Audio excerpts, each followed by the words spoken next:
Aya. Om Namo Bhagavate Vasudevaya.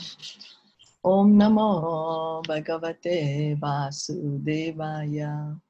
Narayanam Namaskritya Naram Chaiva Narottamam Devim Saraswatim Vyasam Tato Jayam Udirayet. Nashta Prayeshu Abhadreshu Nityam Bhagavata Sevaya Bhagavate Uttama Shloke Bhaktir Bhavati Naishtiki. Om Agyana Timirandasya Gyananjana Shalakaya Chakshur Unmilitam Yena Tasmai Shri Guruve Namaha. Sri Caitanya Manobhistam Sthapitam Yena Bhutale Swayam Rupa Kadamayam Dadati Swapadantikam.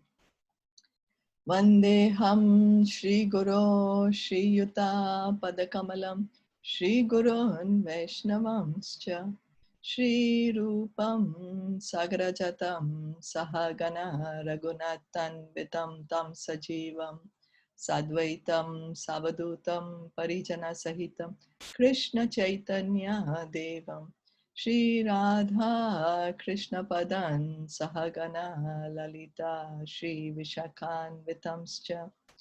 He Krishna Karuna Sindhu Dina Bandhu Jagatpate Gopesha Gopika Kanta Radha Kanta Namostute Tapta Kanchana Gaurangi Radhe Vrindavaneshwari Vrishabhanu Sute Devi Pranamami Hari Priye. Nama Om Vishnu Padaya Krishna Pristhaya Bhutale Shrimate Bhaktivedanta Swamin Iti Namine. Namaste Saraswati Deve Gauravani Pricharine Nirviseshasha Shunyavadi Paschatya Deshatarine Vanchakalpa Tarubhyascha Kripa Sindhu Bhaevacha Patitanam Pavanebhyo Vaishnavebhyo Namo Namaha. Jai Sri Krishna Chaitanya Prabhu Nityananda Shri Advaita Gadadhara Shri Vasadi Gaura Bhakta Vrinda. Hare Krishna Krishna Krishna Hare Hare Hare Rama Rama Rama Hare Hare. Let's continue our reading of Srimad Bhagavatam, Canto 2, Chapter 7. We are on text 49. Yesterday we heard how Lord Brahma is saying that even all the 5 kinds of liberation one gets only by the mercy of the Lord. So whatever is our desire, impersonalism or Paramatma realization, the Brahman realization, we should, whatever is our desire, we should just worship the Lord. Reading on, purport by His Divine Grace, A.C. Bhaktivedanta Swami Srila Prabhupada. It is the duty of everyone, therefore, to worship devoutly only the personality of Godhead to achieve his desired goal. The impersonalist, instead of speculating or meditating, can directly execute the routine devotional service of the Lord and thus easily obtain the desired goal. So Brahmaji is saying that instead of just assuming, making up things in our mind, because our mind is very fertile, it's very, very good to imagine anything. It can make us think anything. But instead of doing that, if we just engage in some bhakti, then whatever is our desire will be fulfilled. Then even if our desire is to go sit in the Brahma Jyoti, Krishna will fulfill that also. The devotees, however, are naturally inclined to become associates of the Lord and not merge in the spiritual existence as conceived by the impersonalists. So what the devotees like to do, what the devotees' desire is, their deep innermost desire, is they want to become an associate of the Lord. They want to have a personal relationship with the Lord. They want to have that connection with the Lord. They just don't want to go and sit inside the Brahmajyoti and do nothing there, because it's very lonely. There's nothing to do. And Krishna in his personal feature is not present there. So, but the devotees, they want to be with Krishna. The devotees, therefore, following their constitutional instincts, achieve the desired goal of becoming servitors, friends, fathers, mothers, or conjugal lovers of the Lord.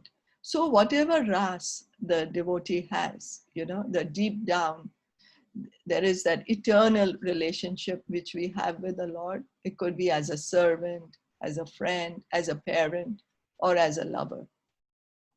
The devotee always wants to be situated in his original eternal relationship with the Lord. The devotional service of the Lord involves 9 transcendental processes, such as hearing and chanting. And by performing such easy and natural devotional services, the devotees achieve the highest perfectional results, far, far superior to merging into the existence of Brahman. The devotees are therefore never advised to indulge in speculating upon the nature of the Supreme or artificially meditating on the void. So devotional service, it begins with hearing and chanting. There are 9 processes of devotional service. And what is most relevant to us is hearing, chanting. Then with that we will remember the Lord and worshiping the deity, offering prayers. These are the most relevant to us. And then what happens by doing such things is we will understand the truth. We will be situated in the truth. We do not have to make up things in our mind. We don't have to speculate. Oh, maybe this one is God. Maybe that one is God. Maybe I am God. Maybe I can do this to become God, or maybe I can do that to become God. All that is just with the mind. And the mind can make us think anything. So that's the reason the devotees, they do not engage in such activities of the mind, just speculating, thinking this or that. They hear from the devotees. They follow the devotees because they know the devotees have achieved their perfection. So rather let me follow somebody who's already achieved the perfection. If we want to study medical science, we don't speculate. Let me try to write my own textbook and see what I have to do and what I have to study, what I don't have to study. We don't make our own syllabus. We just go join an institution, a reputed institution, from which if we graduate, we can get the certificate of becoming a doctor. Same way, the devotee knows if they just follow the pure devotees of the Lord, then they will achieve the perfect result, which is becoming devotees of the Lord. One should not, however, mistakenly think that after the annihilation of this present body, there is no body by which one can associate with the Lord face to face. The living entity is unborn. It is not that he is manifest with the creation of the material body. On the other hand, it is true that the material body develops only by the desire of the living entity. So, because many people think that, oh, after we leave this body, then we cease to exist. There is no more existence. We become zero. There's nothing. But that's not true. Again, that is just mental speculation. We can think of anything. We can make up anything. But the Vedas tell us, the devotees tell us, no, you eternally exist. You're not going to become zero. You're going to continue to exist. And what kind of body you want depends on you. So it depends on us what kind of a body we want in our next life. Then if we want to have a spiritual body in the next life in which we can be face to face with Krishna in our spiritual form, have our eternal relationship with him, then we can cultivate such a desire and follow the process, which can help us to accomplish this desire. According to the desires of the living being, the material body develops. So, from the spirit soul, the material body comes into existence, generated from the living force. Since the living being is eternal, he exists just like the air within the body. Air is within and without the body.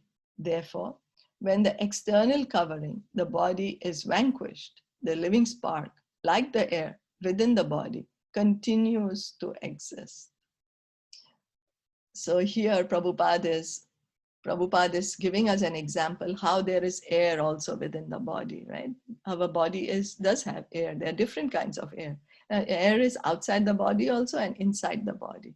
And then when this body is decomposed, either burned or buried, whatever, then the air which is inside the body comes out. Similarly, the soul which is inside the body also comes out, but it continues to exist. It does not cease to exist. Always, we are eternal. He is the ultimate benefactor.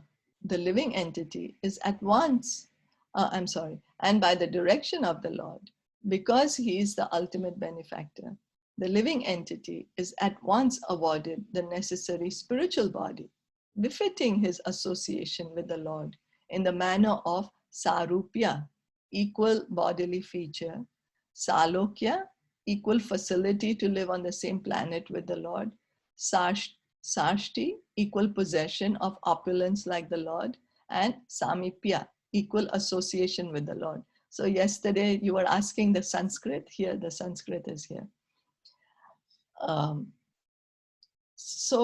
And as soon as we leave the body, if we are, whatever is our qualification, whichever we are able to qualify for, Sarupiya, looking same like the Lord.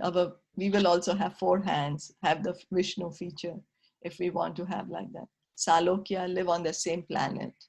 All this is in the Vaikuntha, not in the material world. It's beyond the material world, beyond the material sky. This is in the spiritual sky, in the innumerable planets, which are called Vaikuntha Lokas.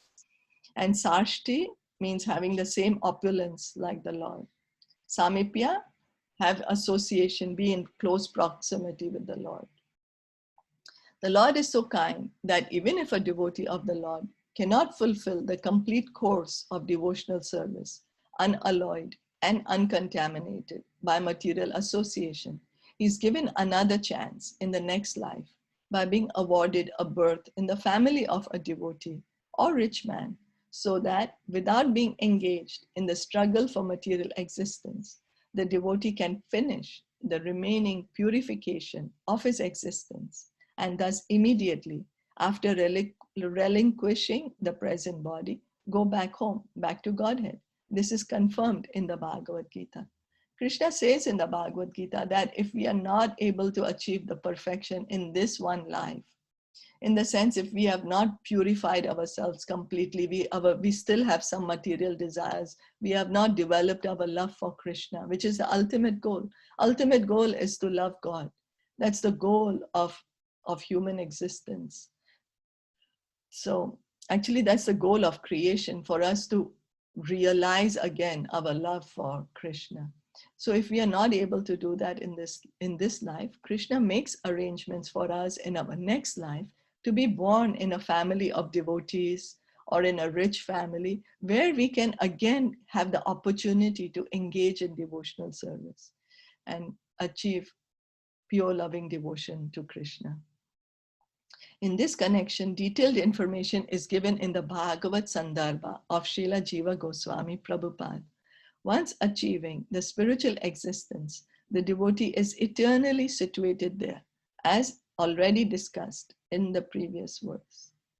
So once we develop our spiritual body in the spiritual world, we don't need to come back. We stay there eternally.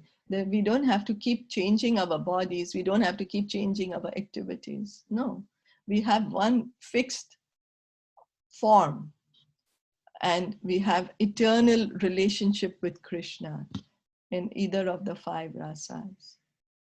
And so we don't have to be fearful. That's the reason in the spiritual world, there's no fear, there's no anxiety. Oh, what's going to happen? Somebody will take away my relationship with Krishna. No, it doesn't happen. Somebody's going to compete with me. No, there is no competition in the sense that somebody is going to take away our position. There's nothing like that. Everything is in peace and harmony. Is that okay? Yes. So then reading on, text 50. Soyam te abhihitastat Bhagavan Vishwa Bhavanah Samasena Harir Nanyad Anasyamat Sat Asakchayat. My dear son, I have now explained in brief the Supreme Personality of Godhead, who is creator of the manifested worlds. Without him, Hari, the Lord, there are no other causes of the phenomenal and nominal existences. So Brahmaji is saying that there is no other cause behind this creation other than Sri Krishna. We are not the creators. There is no living entity who is the creator. It's only Sri Krishna who is the creator. Since we generally have the experience of the temporary material world and conditioned souls trying to lord it over the material worlds, Brahmaji explained to Narad Dev that this temporary world is the work of the external potency of the Lord, and that the conditioned souls struggling here for existence are the marginal potency of the Supreme Lord, the personality of Godhead. There is no cause for all these phenomenal activities but him, Hari, the Supreme Lord, who is the primeval cause of all causes. So this material world that we see, anything that we are seeing in this material world, it's all the material energy of Krishna. And then all the living entities that we see here in this material world, we are all the marginal potency of Krishna. In the spiritual world also, we continue to exist as marginal potency. But the thing is to say that all the living entities are marginal potency. So here, whatever we are seeing in the material world, maybe be it us, the living entities, the animals, the plants, the human beings, the birds, the fish, everybody, we are the marginal potency of Krishna. Tatastha Shakti.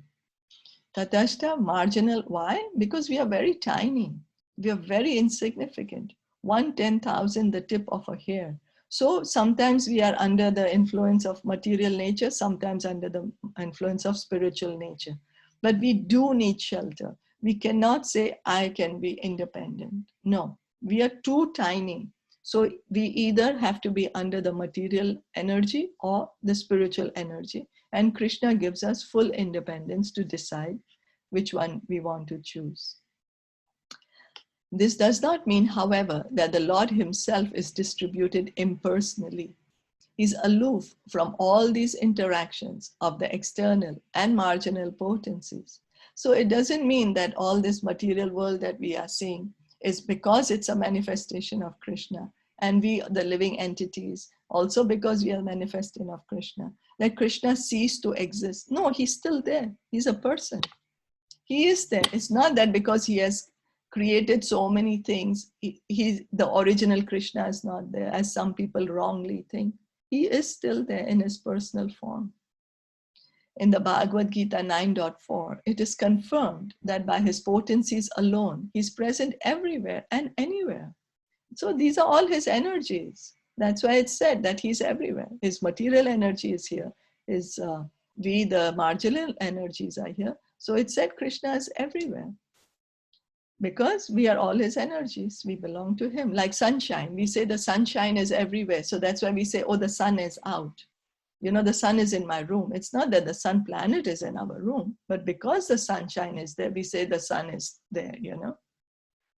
So in the same way, everything that is manifested rests on his potency only.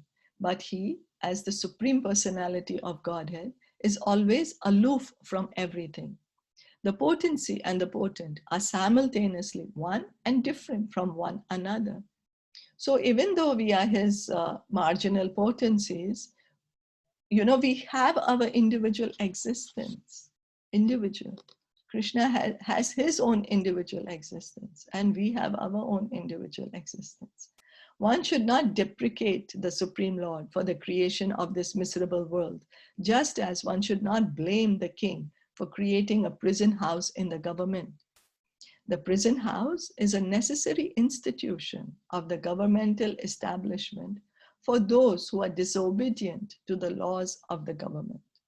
Similarly, this material world, full of miseries, is a temporary creation of the Lord for those who have forgotten Him and are trying to lord it over the false manifestation. So many people blame Krishna. Why you made this material world? Why you made this so much suffering? Why you are so mean, God? How you could keep the living entities here to suffer? But then that's the same way if the prisoners say, the government has to keep prisons. They have to, because there are certain class of people who are always going against the laws of the government. They're going against the laws of the state. And so that creates a disturbance for the other people who are following the laws.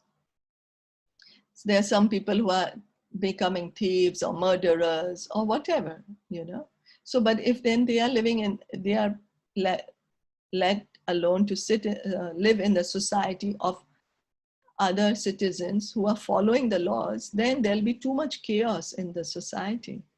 The citizens who are following the laws cannot live peacefully, then there'll be too much unrest.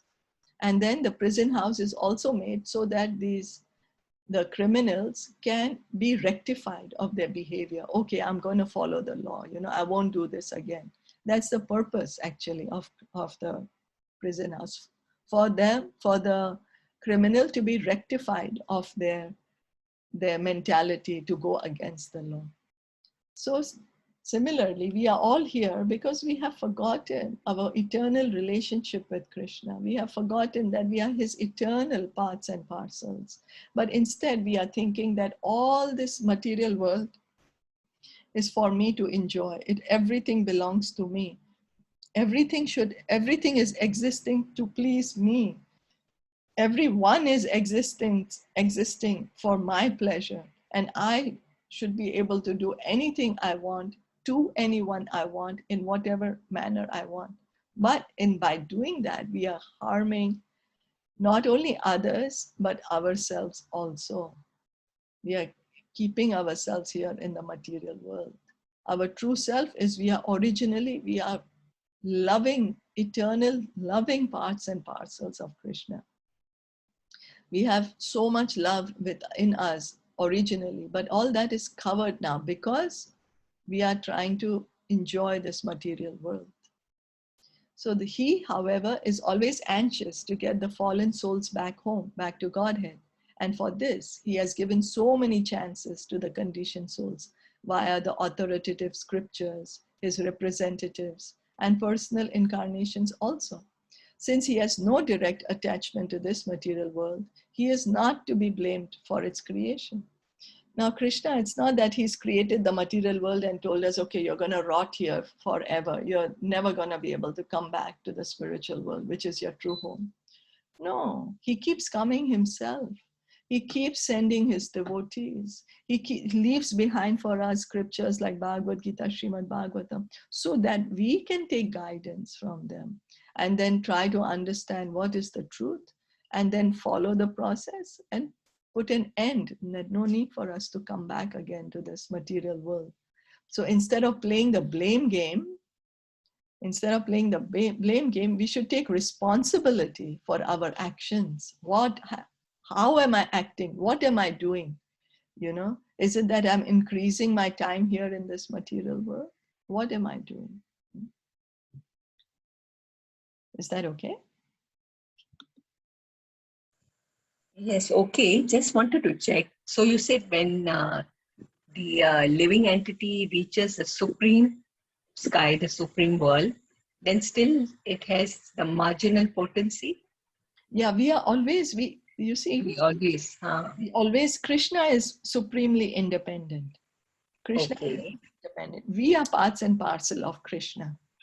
So He has independence unlimitedly, but we have this tiny, minute independence to our degree. So we can always choose where do we want Maya or do we want Krishna? What do we want? But even in the supreme world also, there also same, we still have to decide, Or no, once you reach there, you are ready, right? Yeah, because Serving, yeah, you are already elevated, no? yeah, because then hopefully our desires are all cleaned up. You see, all depends on our desire. What do Yeah. we want? Because you won't fall back, no? Once you reach the supreme world, you will not fall back to the material world. Yeah, Krishna says that. He says, he gives the assurance in the Bhagavad Gita. Yeah. Those who reach my supreme abode will not come Yeah. back here. He gives that assurance. But we should always remember that we do have this independence. We do have it. It's not that we lose our independence. But in the spiritual, for example, the Brajbasis in Goloka Vrindavan, you know, they are, of course, the eternal expansions of Krishna, but they don't want to go to the material world. They're saying, why should I go there? There's no Krishna there. I don't want to go there, you know? So that's the difference. And that's what we have to do. We have to clean ourselves to the point where we don't want to be here anymore. We just want to be there in the spiritual world. Does that make sense? Yeah. Okay. Yeah, because Krishna does not keep us there with against our will, you know, our free will. He because he loves us unlimitedly, his love is also complete. So he does not force us that you must stay here with us, with me. He doesn't force that you must love me, like putting a gun on somebody's head and saying, no, now you must love me and you must stay with me. He doesn't do that. But yes, we are purified. That's how we are able to go back. We have discovered our, you know, relationship with Krishna. We have, we are on that platform of loving devotional service to Krishna. That's why we go back. Yeah. So both things apply. I just heard in one of the lectures, I think I forwarded to you, that we were there, and because we, like as you say, we wanted to lord over and then we fell. So now we already know that we have fallen down. So when we go back this time, then we'll not come back, because we are practicing, and we are testing. The moment I think that I'm really nice, I'm doing so good, there'll be a test given to me. That am I capable of taking that test? Am I capable of staying there? So I have to pass that. If I don't, then I'm still in this circle going on, like I'm serving him, I'm still practicing. So it is not easy to reach there, because once I go, then as Krishna said, that there is no coming back. So that means I really have to be purified from within, where I have no other desire at all. Is it that right? Yes, yes, it's true. It's true. Because we know it's so difficult to go back, then we don't Yes. want to come back. It's Yeah. So that's why Krishna will not take anybody or everybody there. You need to pass, you need to have that love for him, so that you will be there forever, right? So you will not have any other desire. So it's not that easy. And I'm not saying that we cannot go, but we have to work on ourselves for that, because still our desires are not only Krishna. The moment I listen, the moment I hear, my desire is Krishna. After that, I'm involved in my material world. So True. I Very have to true. do that.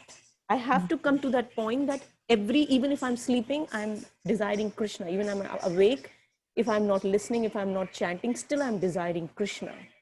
So we are giving the test, and we are given the test. The moment, like as Shilpa ji and Sneha ji said, like moment we think that, oh my God, I'm doing so good, there's a test given. Oh, you're doing good. Okay, come. Now you are prepared, no? Give a test. And then there's a kick. Because I cannot pass. It's not easy. Because I'm still in the material attachment. I still have envy. I still have jealousy. So how will I pass it? So that's why we are listening, and with the mercy of devotees, we'll purify, definitely. If it's Krishna and devotees, blessings and mercy, but it's not easy. As I like, but if once we reach, then there is no coming back. Definitely, there's no coming back. Yeah. Well, it is, it's true that it is not easy, but it's also the result is guaranteed. We just have to stay in the process. Brahmaji says that what we have to continue is just we continue doing bhakti. That's all. And then automatically Krishna within the heart will keep cleaning our desires. He will take away our material desires. He will create a stronger and stronger desire for him. So we should not feel, oh my God, it's anyway so difficult, I'm not gonna try it. No, he gives us, he reciprocates with us at every step. No matter, even if we are hearing and chanting a little bit, he reciprocates with us to that degree, encourages us to do more and more, and keeps cleaning our heart more and more. So we should not feel, oh my God, like, anyway, it's so difficult, I won't do it, Discouraged, yeah. Yeah, we should And not. we should not cut the link. We have started, so just carry on. Like how getting up in the morning, don't. Once you are out of the link, to get back again, it's so difficult.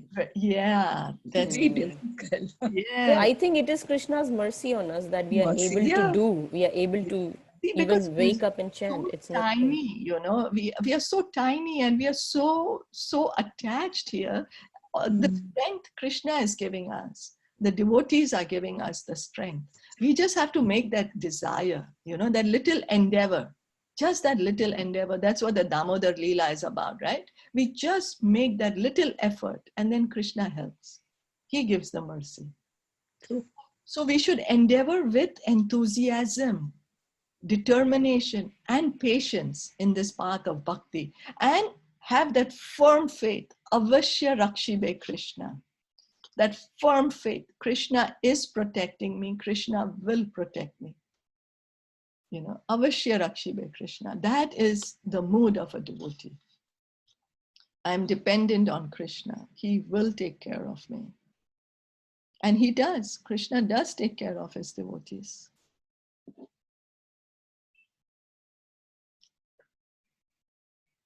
So maybe we can stop here. Yeah, very nice. Thank you. Thank you for encouraging us. Yes, we should never get discouraged. That's one of in Nectar of Instruction.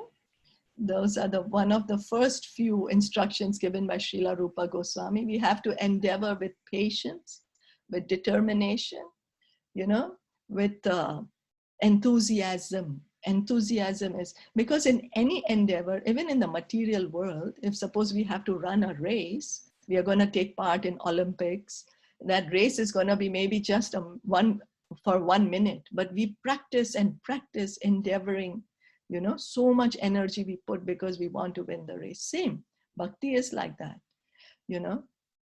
Of course, in bhakti, we continue. It's like we continue. It's not that a race is finished. We don't want the race to finish. We just keep enjoying the process, and we will get the result. We will reach back.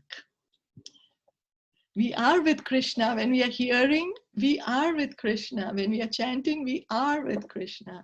And he never lets his devotees go. Once somebody has heard and chanted Krishna's name, once, or they have done some little insignificant service for his devotee, Krishna never lets that person, that soul, he never leaves that, keeps protecting them, making sure that they will come back to him, making all the arrangements.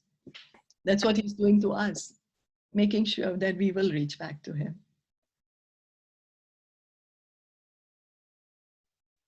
Yeah. So we'll continue tomorrow. We'll stop here. Yes. Srimad Bhagavatam ki jai, Srila Prabhupada ki jai, Gaur Bhakta Vrinda ki jai. Hari Hari Bol. Hare Krishna. Thank you for joining in. Have a great day.